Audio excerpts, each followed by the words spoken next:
Hi all, welcome to cricket arena. തങ്ങളുടെ രണ്ടാമത്തെ മത്സരത്തിന് വേണ്ടി ചെന്നൈ സൂപ്പർ കിങ്സ് ഇന്ന് ഇറങ്ങുകയാണ്. എതിരാളികൾ പഞ്ചാബ് കിങ്സ് ആണ്. ഇന്ന് വൈകിട്ട് ഇന്ത്യൻ സമയം 7:30 ചെപ്പോക്ക് സ്റ്റേഡിയത്തിൽ വെച്ചുകൊണ്ടാണ് ഈ ഒരു മത്സരം നടക്കുക.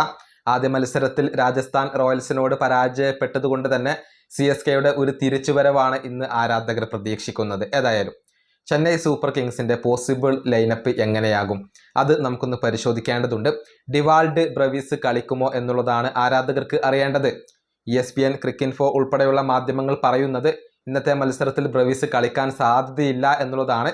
അദ്ദേഹത്തിന് പരിക്കായിരുന്നു. പക്ഷേ ഇന്നലെ അദ്ദേഹം ട്രെയിനിങ് നടത്തിയിട്ടുണ്ട്.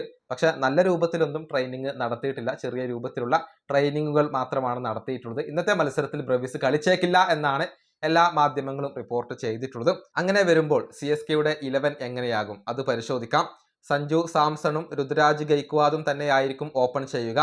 പിന്നീട് 3-ാം നമ്പറിൽ ആയുഷ് മാത്രെ, 4 മാറ്റ് ഷോട്ട്, 5 ശിവം ദൂബെ, 6-ാമത് സർഫ്രാസ് ഖാനോ അതല്ലെങ്കിൽ പ്രശാന്ത് വീറോ വന്നേക്കും എന്നാണ് അറിയാൻ സാധിക്കുന്നത്. അതിനുശേഷം കാർത്തിക് ശർമ്മ, പിന്നീട് ജാമി ഓവർട്ടൺ, പിന്നീട് Noor Ahmad, Matt Henry, Anshul Kamboj, impact player ആയിക്കൊണ്ട് കലീൽ അഹമ്മദിനെ ഉപയോഗപ്പെടുത്താം. ഇങ്ങനെയാണ് ചെന്നൈ സൂപ്പർ കിങ്സിന്റെ ഒരു 11 പ്രതീക്ഷിക്കുന്നത്. കഴിഞ്ഞ മത്സരത്തിലെ 11-ൽ നിന്നും മാറ്റങ്ങൾ ഒന്നും പ്രതീക്ഷിക്കുന്നില്ല എന്നുള്ളതാണ് വസ്തുത.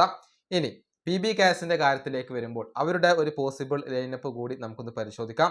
Priyansh Arya, Prabhsimran Singh, Cooper Connolly, Shreyas Iyer, Nehal Wadhera, Shashank Singh, Marcus Stoinis, Marco യാൻസന്, സേവ്യർ ബാർലറ്റ്, വിജയ്കുമാർ വൈശാഖ്, അർഷദീപ് സിംഗ്, യുസ്വേന്ദ്ര ചഹൽ. ഇങ്ങനെയായിരിക്കും അവരുടെ ഒരു പോസിബിൾ ലൈനപ്പ് ആയിക്കൊണ്ട് വരിക.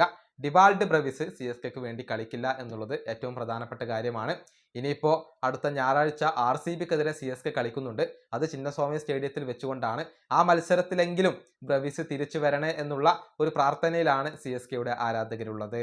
ഈ വീഡിയോ അവസാനിപ്പിക്കുന്നു. അടുത്തൊരു വീണ്ടും കാണാം.